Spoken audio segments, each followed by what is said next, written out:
ఇక తెలంగాణ సీఎం రేవంత్ రెడ్డిపై తీవ్ర స్థాయిలో మండిపడ్డారు మాజీ మంత్రి హరీష్ రావు. తాము పూర్తి చేసిన పనులను రేవంత్ ప్రారంభిస్తున్నారంటూ ఎద్దేవా చేశారు. కష్టం తమది, శిలాఫలకాలు మాత్రం రేవంత్ అని అన్నారు. ఆనాడు కాళేశ్వరం కూలేశ్వరం అన్న రేవంత్ ఇప్పటికైనా కళ్లు తెరవాలని తెలిపారు.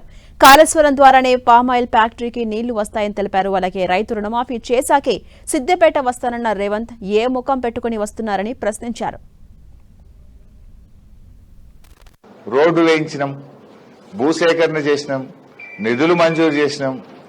ఇప్పుడు 2 ఏళ్ళైంది అది పూర్తయి. 2 ఏళ్ల నుంచి నువ్వు రాక ఇనాగ్రేషన్ కు టైం ఇయ్యాక 2 ఏళ్ల తర్వాత నువ్వు అది కూడా నర్మెట్టలు కూర్చొని దానికి ఆన్నే పలికేసుకుంటున్నావు. ఆ పలక తెచ్చి ఫిట్ చేసుకుంటావు. సరే చేసుకో, నాకేమీ జలసీ లేదు. నువ్వు ముఖ్యమంత్రి చేసుకుంటే చేసుకో, దానికేం అభ్యంతరం కూడా లేదు. కానీ శ్రమ ఎవరిది, పలకం ఎవరిది అనేది నేను చెప్పే ప్రయత్నం చేస్తున్నా. శ్రమ ఎవరిది, శిలాఫలకం ఎవరిది. ఇలా కనబడ్డ దేవుడి మీద ఎలా ఒట్టు పెట్టినావు నువ్వు. రైతు రుణమాఫీ 15 ఆగస్టు కల్లా పూర్తి చేస్తానని. మా కొమరెల్లి మల్లన్న మీద ఒట్టు పెట్టినావు, మా ఏడుపాయల అమ్మవారి మీద ఒట్టు పెట్టినావు, మా మెదక్ చర్చి మీద ఒట్టు పెట్టినావు.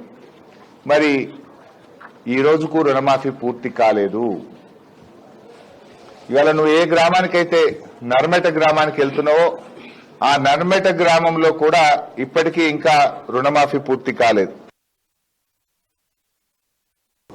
అట్లీస్ట్ ఇప్పటికన్నా కళ్ళు తెరువు రేవంత్ రెడ్డి. కాళేశ్వరం కూలేశ్వరం కాదు, కాళేశ్వరం తెలంగాణకు వరం. నువ్వు నర్మెటలో ఏ ఆయిల్ పామ్ ఫ్యాక్టరీ ప్రారంభిస్తున్నావో ఆ ఆయిల్ పామ్ ఫ్యాక్టరీకి కూడా 20 కోట్ల లీటర్ల కాళేశ్వరం జలాలే ప్రతి సంవత్సరం ఇవ్వడం జరుగుతుంది.